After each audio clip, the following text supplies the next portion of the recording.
Good morning. Thank you so much for having me here. This is a great day, great opportunity. I'm especially delighted to see my old friend Lisa Nelson, although I'm now getting to the age where my old friend has a double meaning that's unwelcome. I've known Lisa since I was 25 years younger, and she was apparently about 5 years younger. I have to say, though, Lisa, I'm a little disappointed at the lack of protesters this morning. National Review, we had our big annual dinner a few weeks ago, and we had a healthy protest, even in the Chicago cold. So I think you've got to up your game a little bit, or maybe it's just that yeah, you guys have tighter security. Yeah, or maybe the protesters just don't wake up this early. That's also possible. So we wanted to discuss this morning the opportunities to advance constructive, sensible public policies in this political environment. And as Lisa has already suggested, it's never been more important to think about how we can do that at the state level, since I think it's fair to say that the opportunities for constructive change at the federal level have gotten a little narrower in recent weeks. I wouldn't, I suppose, say that there's no possibility of constructive change, particularly coming out of the executive or the judicial branch, but I think that there's a lot more promise in a lot of the places that you work. But in order to have a sense of how to advance constructive public policy in this environment, we have to have a good sense of what the political environment is in the first place and how we reach that point. And there's really nobody I can think of who would better equipped to guide us through those questions than our next speaker, who is my friend, Henry Olsen. Henry has for several years now been working on the question of how America's political order is being upended by populist challenges from the left and the right. He is the author of The Working Class Republican, Ronald Reagan and the Return of Blue-Collar Conservatism. And he's worked in many senior executive positions at center-right think tanks, including the American Enterprise Institute, the Manhattan Institute, and the Commonwealth Foundation. He is currently at the Ethics and Public Policy Center. I think of Henry as a kind of an election analyst. He's certainly famous on election nights. People are always going to Twitter to look at his analysis of the precinct returns and figure out who's actually going to win rather than wasting time on CNN. But he's also, as you'll find out, a kind of a political zoologist who has a great sense of the different breeds of political animal that are shaping our environment. And I'd like to ask Henry to come up here and explain to us what his recent work has been centered on.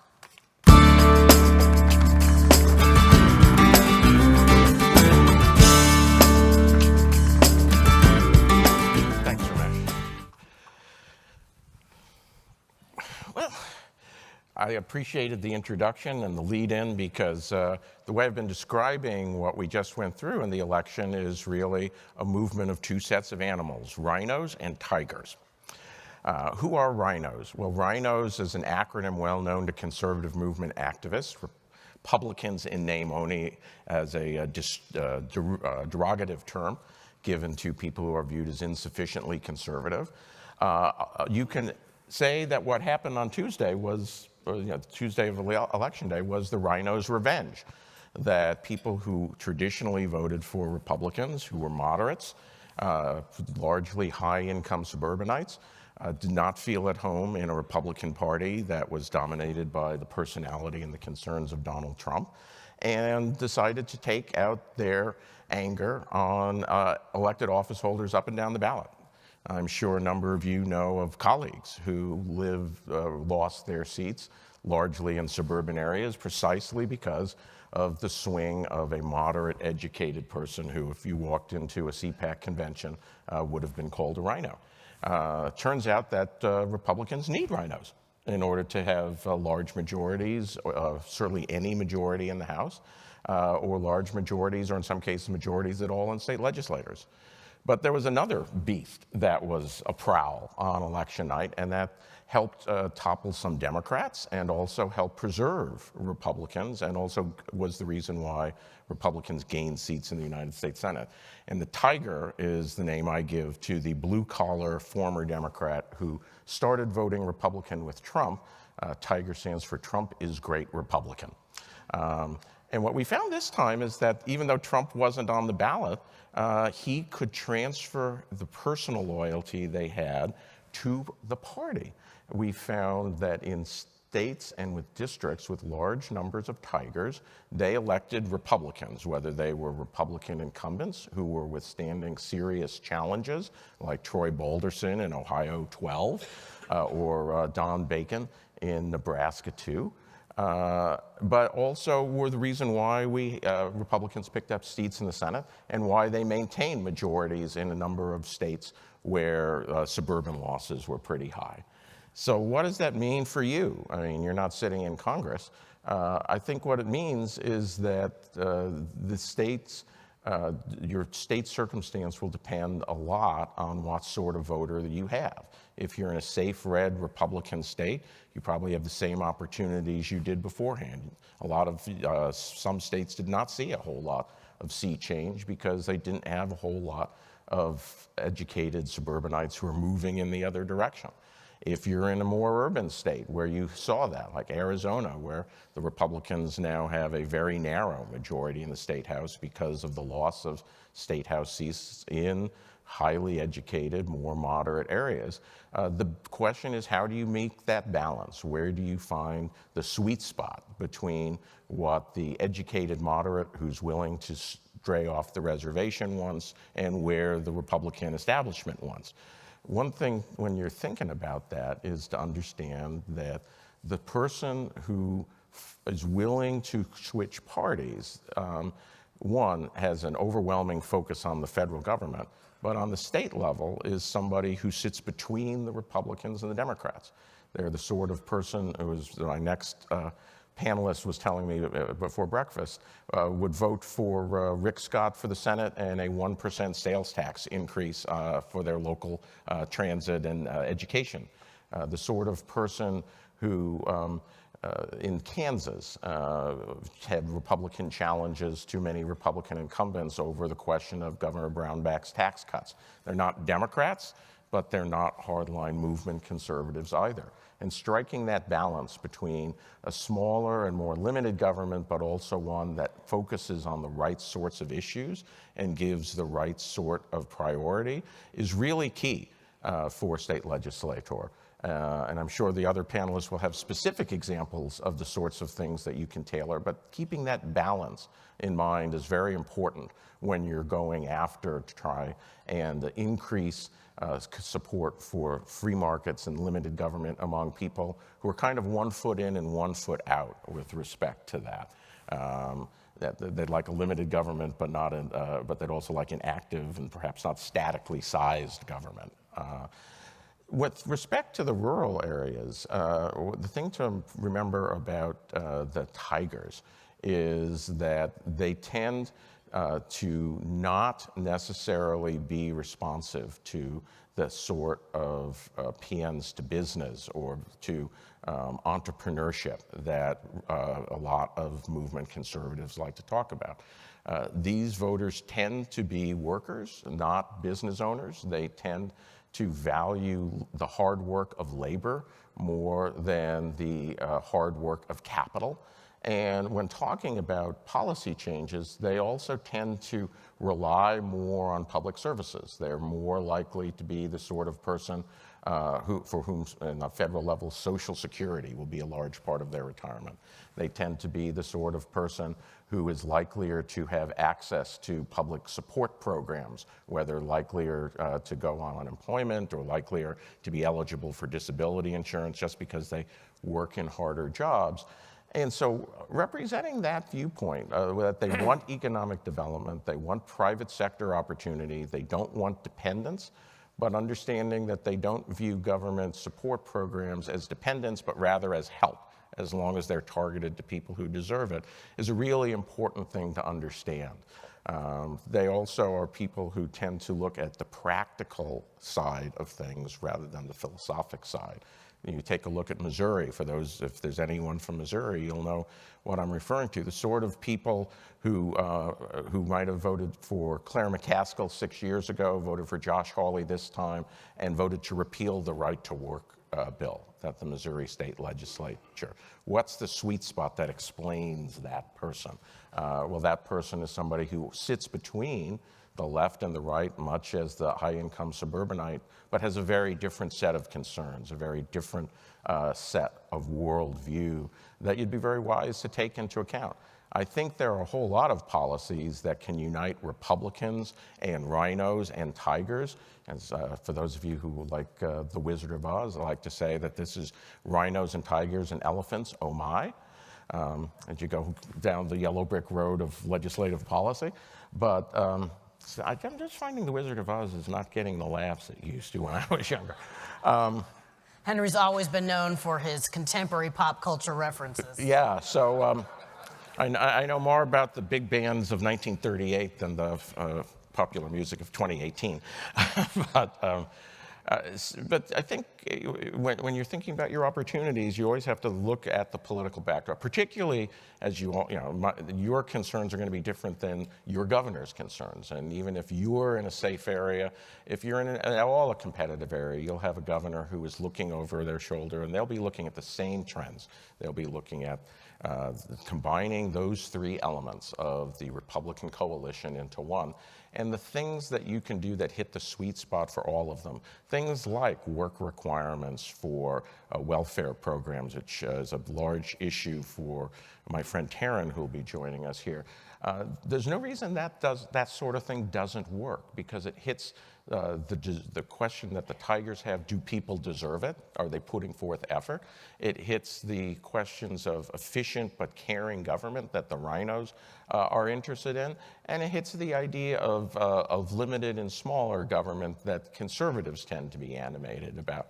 So things like that are the sorts of things that I think you would have an opportunity to pursue, even in a challenging political environment, and even one where, with a very entrepreneurial but mercurial man in the White House, you are not always going to be in control of the political environment, because he likes to set the news cycle, and that carries all the way down to whatever level that you'll be working at.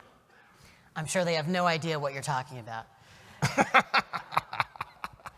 Well, that was terrific. That was a great sort of primer on the environment in which we find ourselves, and a nice segue to our next speaker. In fact, Henry, you've practically made me superfluous here. We're going to be hearing next from Taryn Bragdon, who is the youngest person ever elected to the Maine legislature, and more recently has been in charge of a young conservative organization, the Foundation for Government Accountability, which began in 2011, but has already helped to shape public policy in 37 states, especially on the question of moving people from dependence to work with help. So I'd like to ask Taryn to come up. There you are, and share your thoughts with us.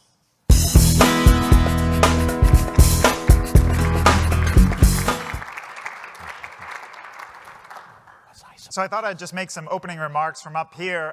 Just to get started, how many legislators do we have in the room? Raise your hand. Okay. And how many of you are freshmen? Okay, excellent. Well, I was first elected to the Maine House of Representatives in 1996. So 22 years ago, at the age of 20. And for those of you who remember the election of 1996, it wasn't exactly a Republican wave year. But I can distinctly, like it was yesterday, remember the challenges of being a freshman. Having to have an opinion on all sorts of new issues. Actually, having to have an opinion on every single issue. Having to become an expert overnight in the committee assignment, which for me was human services. And then having to learn how to navigate the bureaucracies on behalf of my constituents. And as I look back at my public service, I really think about how helpful it would be to have a robust partner to work with to get big things done.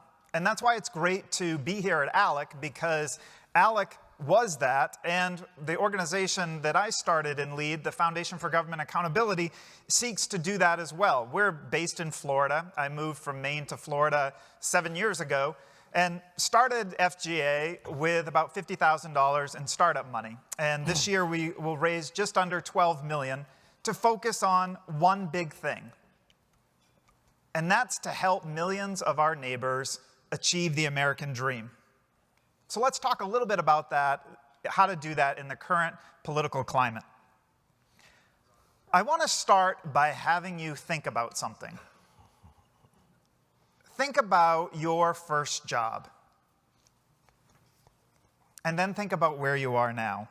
Your own life story is the story of the American dream, of going from that first job to your present success. And that's what good public policy can do. Good public policy can create opportunity. Things like cutting red tape, fast tracking of permits, removing barriers to work, things like that create opportunity. But bad public policy and big government does the exact opposite. Bad public policy can keep people idle, can keep them isolated, stagnant, and not working. And a broken welfare system is a great example of bad public policy. So here's what we know. America works when people work. Let me repeat that. America works when people get up and go to work. So I want to briefly touch on what are the 3 ways that big government can hold people back from getting up, going to work, and achieving the American dream. And more importantly, what can you do about it? Number 1 is big welfare. Our welfare system traps under food stamps almost 20 million able-bodied adults. 2/3 of them aren't working at all, and almost half are men. Welfare keeps them from that first job. The second big trap for able-bodied adults is government health care, trapping almost 28 million. Why this is a problem is government health care essentially says to somebody that we'll pay for everything as long as you stay poor or as long as you don't work for able-bodied adults. And so it punishes people for taking a risk to achieving that job, and it's particularly problematic given the millions of young Americans who have gone on to government health care for the first time. Government health care for able-bodied adults should be a transition, not a destination. And the third big government trap is men not working. You know, the rate of women working has held steady for 2 generations. It's actually up slightly. But the rate of men working is dropping. And to put a point on this, if we had the same rate of men working today that we had in the 1990s when I was elected, we would have 7 million more men working. Now look, you can't pass a law telling 7 million men to man up. But what you can do is advance policies that provide the incentives and the opportunities for men and women to seize the American dream. So let's talk for just a couple minutes about the political context that you find yourselves in. You know, I think if you were just to listen to the media, they would want you to believe that this big blue wave crashed on America on Election Day. But it's just not so. And to put this in context, I want you to go back 2 years and think about the 2016 election. I can remember sitting in my living room watching the returns come in and seeing Trump win 30 states. Do you know what all 30 of those states have in common today? They have a Republican House and a Republican Senate in every single one. Plus, we have 27 Republican governors. If you were to look at how much the political context has changed after the 2010 midterms, one of the first big Republican waves, we had just 9 Republican trifectas, House, Senate, Governor, and Democrats had 16.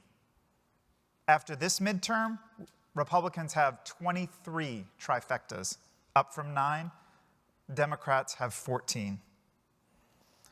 We want to help you do big things. And we have 11 different policy solutions that our 30 staff are working in the states, partnering with you as state legislators to overcome these big government traps and to get people back to work. And I'll just briefly touch on a couple of these. First, on welfare, as Henry mentioned, we really want to push work requirements both in Medicaid for able-bodied adults and in food stamps. Many of you have already had tremendous progress on this front. We know that with work requirements, most leave welfare, go to work right away, and earn enough to be out of poverty within a year. And enrollment in these programs after work requirements drops 75 to 90%. And as Henry alluded to, 85% of suburban women support work requirements. It turns out they don't like lazy men either. When it comes to healthcare, before, big government's approach to healthcare was government healthcare or a fine from the IRS. The Trump administration has empowered states with new choices, in particular with short-term health plans for people either starting a business or between jobs or for students, or maybe for people who are at a small business that doesn't offer coverage. These are great opportunities, but several states have barriers that wouldn't allow these short-term plans to be fully maximized by their constituents. The other big thing is association plans. What association plans do is they say to farmers as well as small businesses, you can band together and have the same kind of leverage as big companies. This is a huge opportunity for small businesses who are America's job creators to reverse the trend of the last several years of small businesses dumping coverage to now small businesses, including sole proprietors, being able to add coverage. Just to put a point on this, a family right now would pay $1,500 a month for an ACA plan. They can buy a short-term plan for less than $300 a month. And lastly, we want to help men and women get to work. There was a higher rate of men working, as I mentioned, in the 1990s. We have 5 different policy solutions in this area. 3 I'm going to just briefly mention. One is apprenticeships. Almost 1/3 of all jobs now require a license. We need to expand opportunities for people to learn and earn at the same time to get into these higher paying jobs. And there's tremendous opportunities there. Secondly, for people coming out of prison or individuals with a criminal record, there are so many different barriers in states for these individuals. I'll give you just an example. Last year, California wildfires, the firefighters needed help. They brought trained prisoners to help fight the fires and save lives. When those same prisoners left, they couldn't become firefighters because there was a prohibition on people with a criminal record. So they went from hero to unemployed and likely back to prison. We advanced what we call our Fresh Start legislation and got it passed in 8 states to expand opportunities for people with a criminal record to get to work. We have a total of 5 policy solutions in this area just to create opportunities. So I would say, just in closing, that absolutely the elections changed the view a bit, but what they didn't change was the momentum of you. We have a strong economy. There are more than 7 million open jobs. We have a historic political opportunity. It will literally never be easier to advance the American dream for millions of our neighbors than right now. And we have a strong president who is empowering states and state legislators to get people to work. So let's seize this once-in-a-lifetime economic and political opportunity and do some great things. Thank you.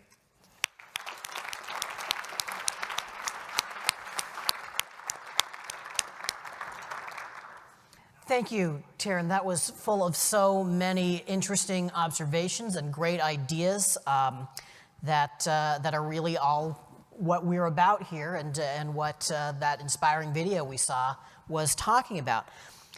I want to hear next from Rick Essenberg, who I just had the pleasure of meeting this morning. He is, like Taryn, the founder of a conservative organization. He's the president, general counsel, and founder of the Wisconsin Institute for Law and Liberty, a rapidly expanding law and policy organization headquartered in Milwaukee. Under his leadership, Will has grown into one of the most active state-based think tanks and litigation centers in the country.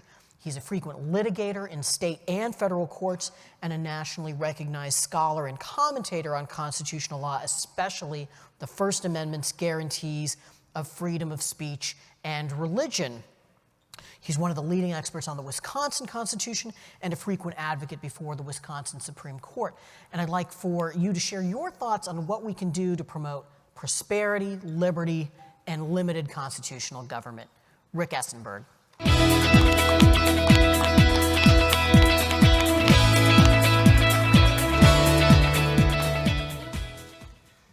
Well, thank you. It's great to come from Wisconsin and be here in Washington, D.C. at the end of November. In Wisconsin, we call that a warm weather getaway. And it's also great to come from Wisconsin, where the election didn't go perhaps the way we wanted it to in all respects, and to come here to ALEC, where the world is as it should be.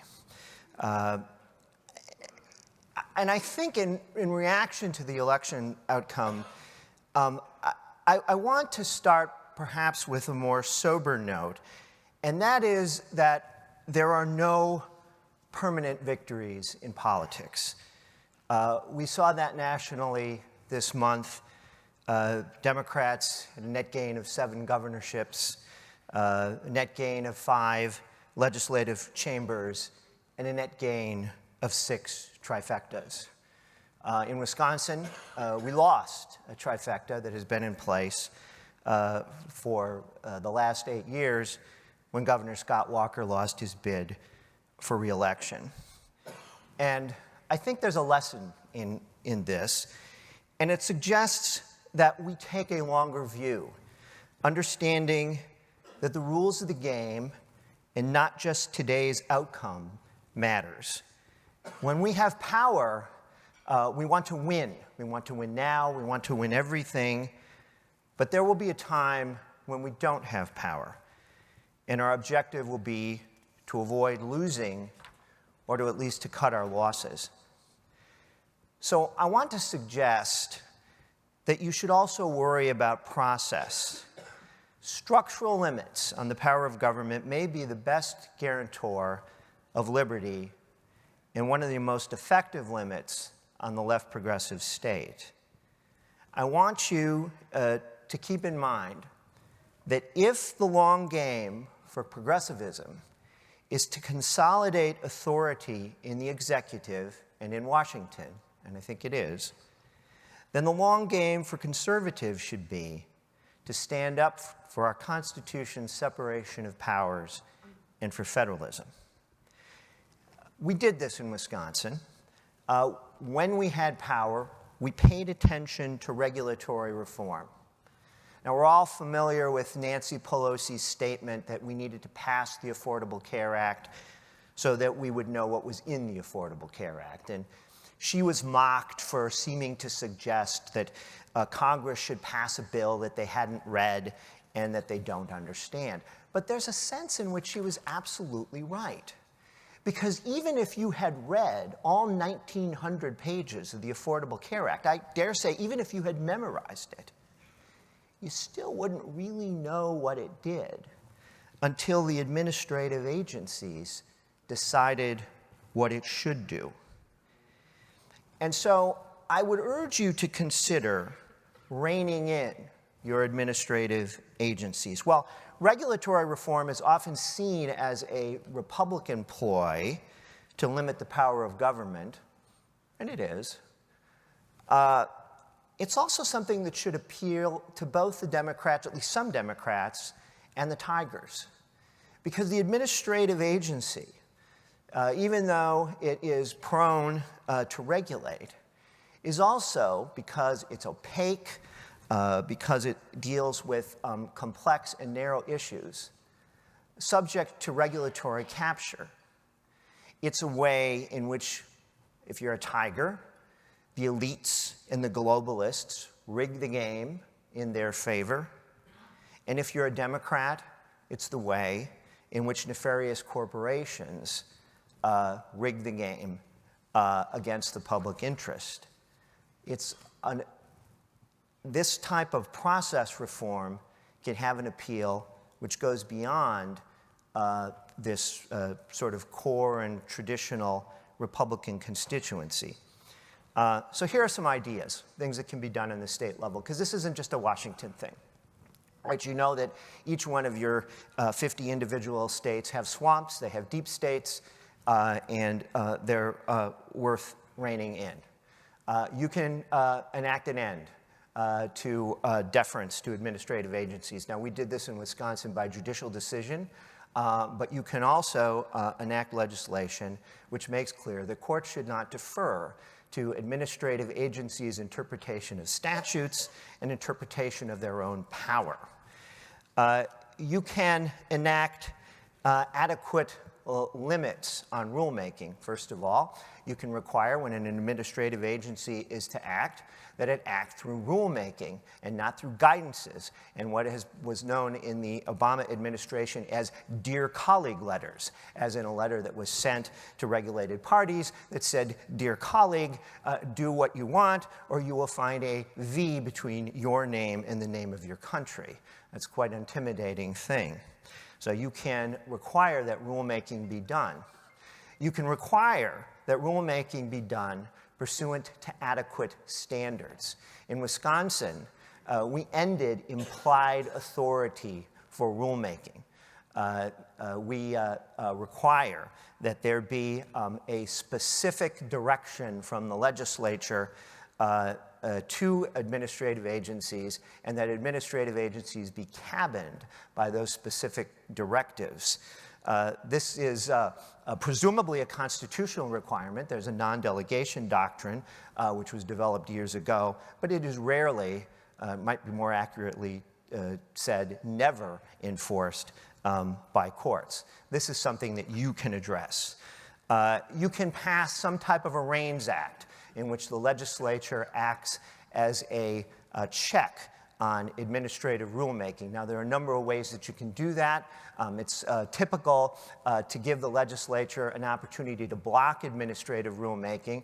In Wisconsin, we passed a law which required gubernatorial approval of scope statements and final rules. Presumably, the governor would always have that authority. He controls, after all, the head of the administrative agencies. But this makes rulemaking more transparent and contributes to accountability. The best thing of all, and we did this in Wisconsin as well, is that for rules that exceed some threshold of economic impact, there be a requirement that the legislature confirm the rules before they go into effect.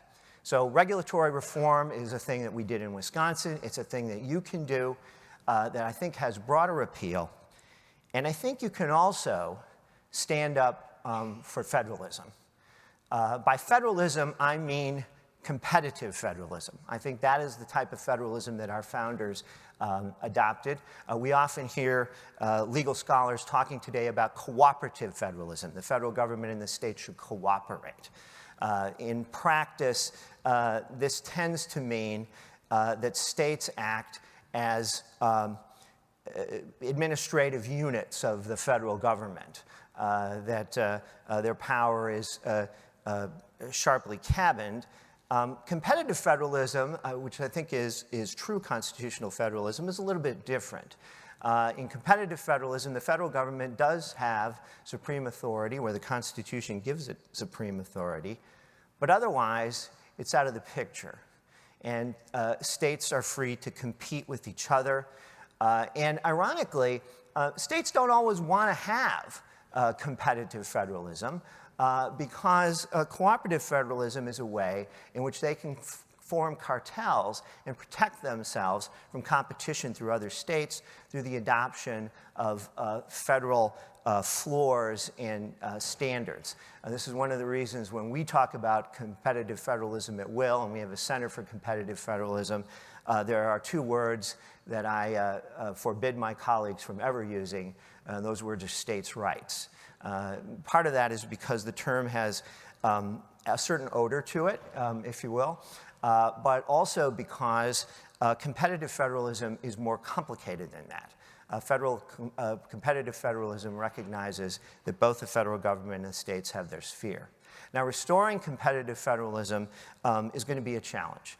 The federal government, as you all know now, in Bill Buckley's famous phrase, has enacted the system where the sky is made black with crisscrossing dollars, where people within the states are taxed and the money is sent back with conditions. Those conditions often have nothing to do with the way in which the money is used. They're simply a way in which the federal government manipulates policy in the various states. Now, getting a handle on that, I think, is going to require work in Washington and in the courts. But there are a couple of things that you can do. First, you can pass some type of Conditional Grant Transparency Act. We had model legislation that was approved in ALEC on that front. This would simply direct state agencies to identify coercive grants, that is, those grants that have conditions that are unrelated to the use of the money, and estimate the economic impact so that at least there could be a public conversation about this. The other thing you can do is enact a State Non-Cooperation Act. Now, that sounds fairly confrontational. It's not what I mean. Typically, it's black-letter constitutional law that the federal government cannot command states to enforce federal policy. You could pass a law that requires either legislative or gubernatorial approval for any state official to participate in the enforcement of federal law. You wouldn't do that often, but it would provide states with leverage that they don't otherwise have.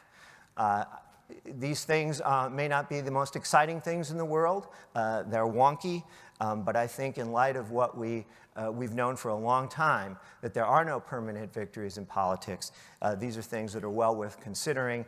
And as a litigator and think tank president in Wisconsin, now that we don't have a trifecta of government supporting the things that we support, I'm awfully glad that we have them. Thank you.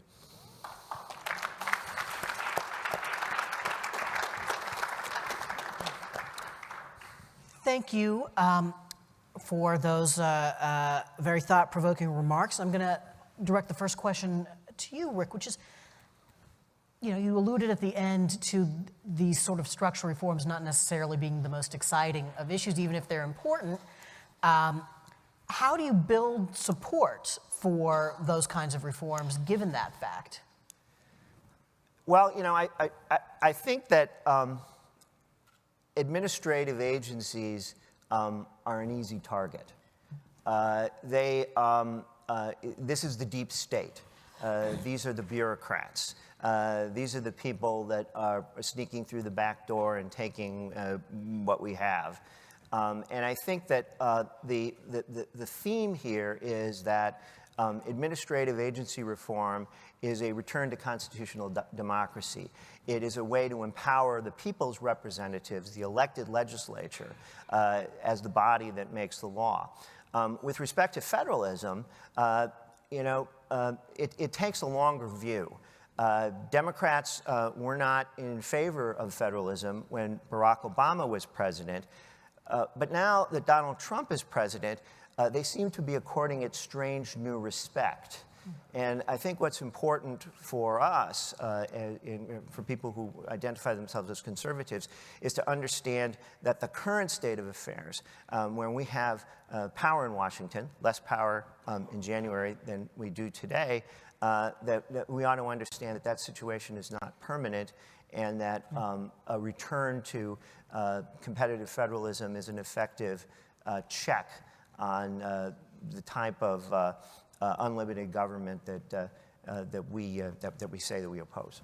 So, so it seems to me that the competitive federalism has to involve states being accountable for their policies. And one of the other threats we now face to that is basically the idea that federalism means, a sort of perversion of federalism, that California gets to regulate the entire national economy. And if you are in a state that doesn't want that to happen, what can you do about that? Well, there are a couple of things. I mean, first of all, in my view, competitive federalism also involves a limitation on the power of states to either wall themselves off or to impose their regulatory burdens outside their borders. So, for example, in our federalism project, we, from time to time, would bring litigation against state legislation in Wisconsin, which was designed to wall off Wisconsin and prevent competition from outside of the state. In our state, those efforts tend to involve things like butter and milk. We don't like foreign butter and milk coming into Wisconsin. But we thought that enforcing the limitations of the Commerce Clause, indeed enforcing, to some respect, that federal law which requires states to respect interstate commerce, to respect the privileges and immunities of citizens of the United States, in effect advances competitive federalism because it recognizes that what we have is a national market, but it's a national market that consists of sovereigns. They're sovereign in the area where the Constitution provides them sovereignty, and that's what we should recognize rather than this system in which the federal government treats the states as administrative units, often at the behest of state officials who like sometimes the lack of accountability that cooperative federalism gives them because they have the opportunity to spend money that they don't raise. And they have the opportunity to point to Washington rather than accept responsibility for the policies that are in place. I can't think of a cause that better reflects American values than the free movement of butter. But Taryn, you talked about the challenges and the opportunities of getting people from government dependence into productive activity. And it strikes me that a lot of our legislators are used to an environment where the economy was weak and unemployment was high and you had slow economic growth, and that maybe the economic context has changed, and particularly that the needs and the interests of employers might be different right now. How does that factor into this equation? I think it's a really critical point. You look at the economic climate that we're in right now with 7 million open jobs, more open jobs than people who register as unemployed. And what's great about that is employers are considering people that they wouldn't have taken a second glance at a couple years ago. You literally have employers with signs out front saying, "We don't drug test." You have employers who are hiring people still in prison so that they have a guaranteed job when they come out because they're so desperate for workers. And I think as a former, or recovering, if you will, state legislator, that one of the things that's really exciting about that is that means that you can get government out of the way for people who now have opportunity who wouldn't have had it a few years ago. And what's exciting is we know that people who go from welfare to work, they don't go from welfare to Walmart. In fact, we've tracked now 600,000 people who have been under work requirements in 3 states. Less than 5% go into big box stores. They move into an industry and then they trade up to higher income industries. And so what I think is exciting is we want to really look at how do we seize this economic moment, because for people who are on the sidelines or for people who are very low wage, there is opportunity now that might never be there in the rest of our lifetimes. And so if we can get them into that first job, they can get a better job and they can be on the path to the American dream, but only if we get government out of the way. It seems to me that there's not a contradiction, but maybe a tension between sort of two parts of the argument about moving people from dependence into work. And one would be sort of a rhetorical emphasis on they're freeloading, they're lazy. And the other would be they'll be better off if we remove obstacles and help them get jobs. And I'm wondering what your thoughts, and Henry, you might have some thoughts about that, particularly with respect to these political constituencies you've been discussing, sort of how you get the balance of that argument right. I think the key is, and we do a lot with the message testing of this, but it's not magic beans, it's actually common sense in that Americans are very aspirational. And so I think that what you want to do is you want to talk about opportunity. and you want to look at how people can advance, there's no reason to focus on either the cost of big welfare programs or to focus on a large number of people not working, because what we know is you have the power to change that. That if you change the policy and promote work, that people will go to work, or they'll train, or they'll volunteer, but they'll get engaged in the community and get on a path to work. But if you do nothing, then inertia will rule, and people will stay in poverty a much longer time. And that's not good for anyone. Yeah, and I also think you've got a question of fairness, that people want to be generous and helpful, and they're willing to tax themselves to do it. But they're willing to tax people or tax themselves to help people who are willing also to help themselves. And what you do is provide that little extra nudge. What's almost never a good way to talk about it is as an abstract liberty question, or as an abstract government question, or as a cost question, because then it appears that you're not interested in helping the person. And it's quite clear that the reason these programs exist is because people want to help these people, but they want to help people in a way that's helpful rather than harmful. And in that way, I think a lot of what your polling shows resonates with that, and it's something that conservative organizations need to take as a more to heart, because there's often, particularly, I remember 10 years ago or 8 years ago with the food stamp question, there was a number of conservative organizations that led with the cost has tripled. Mm-hmm. Well, if the need has tripled, people aren't going to oppose that. The question really was, are we helping people, or are we encouraging people to not help themselves? And that would be an important way to talk about it, to bring all the coalition groups together. The changing demographic basis of conservative politics, Republican politics, we've moved a little bit further away from an upper middle class party to a lower middle class or working class party, as you call it, the working class Republican. I wonder if that doesn't create some opportunities with respect to education and higher education. For a long time, there's been a bipartisan consensus that basically we should try to get as many people into four-year college degrees as we can. And I wonder if maybe it's time to rethink that and what we think the sort of the political market will bear on that question. I think there's a huge opportunity for that, because for the fastest growing group of educational came into the country is not college graduates, college dropouts. And that's because we're putting a emphasis on people to go get a degree for which they're not necessarily suited, and for which public money would be better spent preparing for something else, something like an apprenticeship program, or like subsidizing on-the-job training for people if that's something that is necessary to acquire specific skills. And for the Tigers in particular, they're very worried about their children, that they see traditional employment avenues not necessarily growing.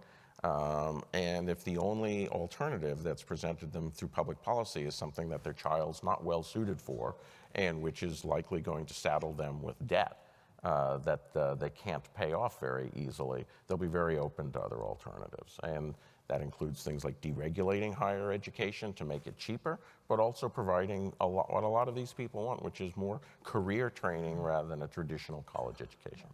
I mean, just a follow-on thought, it does strike me that a lot of what we've heard is people feeling that they're not just being ignored, but they're being disrespected. And a message that if you don't go and get one of these degrees, you're basically a loser, is the message that our elites have been sending for quite a while. And that has to be something that changes, I would think. Well, yeah, I mean, I think a lot of what's a fair number of things that's going on is elites not so subtly saying the future is for you to be more like me. Mm-hmm. And maybe people want to be more like themselves.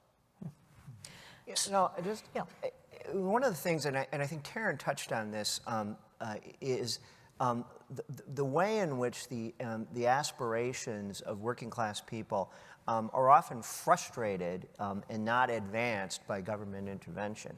And Taryn mentioned occupational licensing. This is a huge problem. The number of occupational licenses has grown, and we've done a lot of work on this, and so often we find that these are not a way to protect the public, these are the way to protect competitors from competition. And groups like ours and the Institute for Justice, we try to litigate these things away, but it's very, very difficult to do. because the conservative sort of judges who would be more receptive to free market reforms are concerned, and not entirely inappropriately, that this is judicial activism to intervene. And so, it's tough for legislators because they have to stand up to entrenched interests. But, one of the things that you can do for the Tigers of the world, I think, is to look at things like, occupational licensing.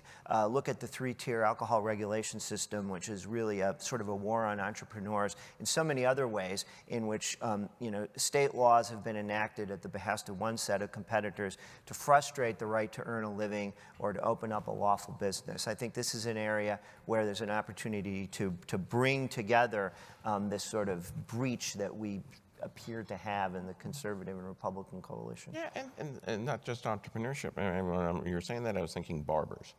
That Absolutely. That you are forced to spend a lot of your own money for a training course to be licensed to cut hair. And I know the Institute for Justice has done work around this, but if you're a working class guy and you're trying to find a $40,000 or $50,000 a year job, becoming a barber is a pretty good thing to do, even if you're not going to set up your own barber shop for another 5 or 10 years. And focusing on how to do things like that, getting that out of the way so that they have a more appropriate path to quicker employment would be a good thing to do. I think just along these lines, it was interesting going into the legislature in my 20s because my whole view of government was changed by that. I didn't see the Department of Human Services as a bureaucracy because I had one woman I could call when any constituent had a problem. So there was a clear path. How many of you have TSA PreCheck? Okay. It's $15 a year. If you wonder how much a government barrier, even a small one, can hold people back, think about it next time you go into the TSA PreCheck line and all the other people waiting in line. Government barriers that a lot of times I think those of us who maybe have a history of 4-year degrees, or we just view government as check the box, get out of the way, we don't realize that seemingly small barriers are brick walls for a lot of individuals who are struggling to make it to payday with $20 in their bank account. And so Henry's point about barbers, or your point about just expanding opportunities and really looking at, I think it's harder to look at a deregulation strategy for a lot of these things, but what we can do is reduce the barriers dramatically for people with lower incomes, or allow them to earn as they learn through apprenticeships, or just really look at how do we don't punish them for a sin of their past with a criminal record. A lot of us, if our kids got in trouble, we'd go out and hire one of the best attorneys and make sure that it wasn't a problem. For somebody else who grew up in a different zip code or in a different family, that could put certain careers off limits for the rest of their life.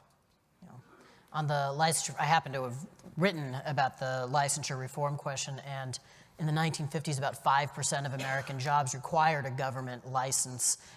And more recently, it's something more like 30% of American jobs require that. I found that some states even require you to get a license to be a fortune teller, a job which it is literally impossible to be competent at, except for Henry and elections, I suppose. So very often, the federal government encourages state governments to expand and to spend money in particular ways that may be not the best use of state money. We've seen that with Medicaid over the last 10 years, starting in the Obama administration, well, really even predating the Obama administration. I'm wondering if there are opportunities with a reform-minded administration in Washington, D.C. to maybe reverse that dynamic. Are there ways that state governments and the federal government can help each other to advance a more reformist agenda? I think absolutely. I think Medicaid's a great example. Whether you're in an expansion state or a non-expansion state, it really doesn't matter. You have a completely different attitude in Washington with having Medicaid be a tool to get people on the path to the American dream and giving states new flexibility to budget. The whole Medicaid work requirements, which have been approved in expansion and non-expansion states now, is a great opportunity. We know it works. We know people move forward with it. Also looking at a variety of tools just to manage your Medicaid budget. A lot of you are struggling with your Medicaid budget now in one of the strongest economies in decades. Just imagine what's coming when the economy turns years from now. And so now's the time to take advantage of this flexibility. Trump's Medicaid director, Mary Mayhew, oversaw this program in Maine, and she totally understands the realities of being responsive, being flexible, but most importantly, empowering you to use this as a tool to help people transition onto a better life, not as a permanent destination for able-bodied folks. Did you have anything else? Yeah, I mean, I think that one of the things you have to do, and this is why we talked about the Conditional Grants Transparency Act, is people don't understand the extent to which their state budget is being driven by Washington, and that states are enacting policies and doing things chasing federal dollars. In Wisconsin, you have something like 1/3 to 1/2 of the employees of our Department of Public Instruction are really paid with federal money, and they, whoever pays the piper calls the tune. We're concerned about the fact that we don't put as much money into the University of Wisconsin system as we used to do in the past, holding everything even for inflation. And of course, the reason that we're doing that is our budget has been slowly reshaped in terms of where the money is going. And so there's an opportunity for a reform-minded administration to have the long-term view that it ought not to use federal dollars coercively, to begin by granting the type of waivers that Taryn talks about, and then perhaps, and this may be fantastical to think it could happen, but perhaps call the whole thing off. Let's radically rethink the notion that what we need to do is send our money to Washington, have people take a little bit of cut, and then send us back with conditions attached. I think that a reform-minded administration, a real reform-minded administration, could change that conversation. Let's see if it happens. All right, we've got some time for questions from the audience and maybe even answers from the panelists. And I see we've already got somebody up. Microphone is coming to you. I like your idea about the jails, and that's true. But I'm the vice president of UPS. One of our biggest issues now is the states that are allowing marijuana smoking. You can't work at UPS if you smoke marijuana. We get randomly drug tests, all of us. And they allow, and they keep allowing it and keep allowing. And even our own governor in California, I'm from California, says that was dumbing down the state by allowing that to happen. Until that changes, you won't work at UPS, and you can come to UPS at 18 years old without a degree and work your way all the way up to a vice president of the company. But if you do drugs, you're not going to be able to do that. And that's the frustrating side, that more states are allowing marijuana to be legalized in their state, and it counters you from having a CDL. We're the lowest. We need so many truck drivers on the road, but you cannot be a truck driver if you smoke marijuana. And those are the issues that we have that have to be addressed when so many states are allowing marijuana to be cleared and marijuana to be justified. It says, oh, it's just something that's just like alcohol. No, it's not. And that's a frustration when it comes to the trucking industry, to get people on a CDL, to be able to get them on the road, and maybe at a younger age to learn within the state. But you're looking at jobs that you can make $150,000, $200,000 a year. But we've stopped that because of the marijuana allowing in our states. Interesting. Who wants to tackle that one? Well, we don't get involved in drug policy, but you're spot on with that policy has consequences. And I think that one of the things that we want to be careful of in any of these policy conversations is looking at, is government putting barriers in place that limit opportunities for individuals? What private companies do to keep their employees and the public safe with random drug testing and what you're required to do by federal law, I think you absolutely want to be transparent and continue doing that, and that needs to be part of the conversation. What we're more focused on is you have states that limit people's opportunity to even apply for some of those jobs, not necessarily in the trucking industry, but in other industries, if you have some sort of criminal record, even if it happened decades ago. And that's what we're concerned about. You have 600,000 people leaving prison every year. 98% of people in prison will leave it. we want to make sure they can get to work because it's one of the best indicators of whether they'll go back to prison. Well, that was a great question. I have so much I would like to say, but I want some more questions too. So I am going to, there we go. Yes. Thank you, Ed Emery from Missouri. I appreciate the talk about the turf wars in terms of licensure. Can you speak a little bit about certification, state certification versus state licensure? Right. So one of the things that you could do is you could enact some type of a system which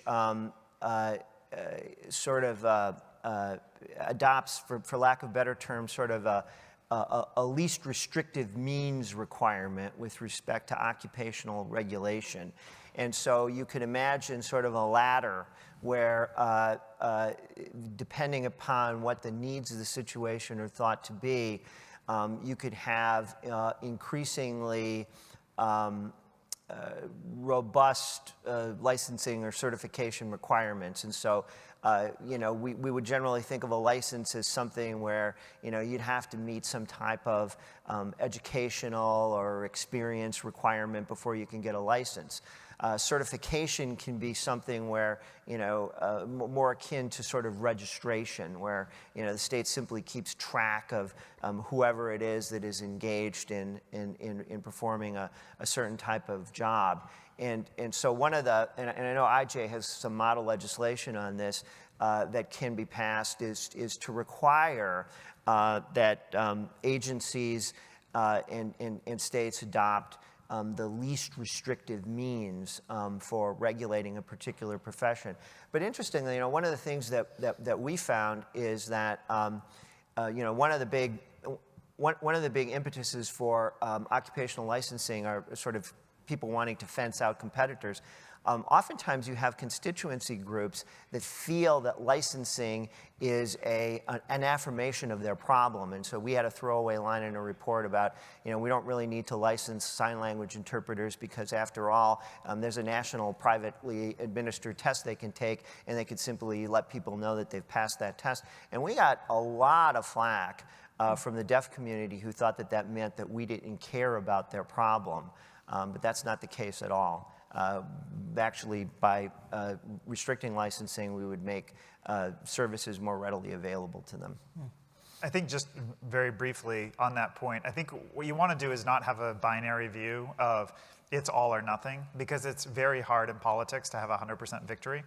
And so what we look at is how can we make it easier through an apprenticeship? How can we make it easier by allowing individuals with a certain background to go in to this path?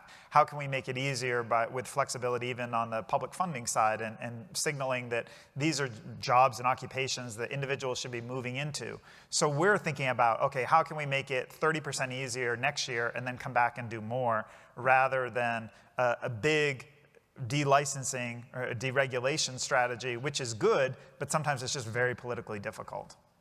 Well, these great panels have certainly made my job as a moderator very easy. Please join me in thanking Henry, Taryn, and Rick.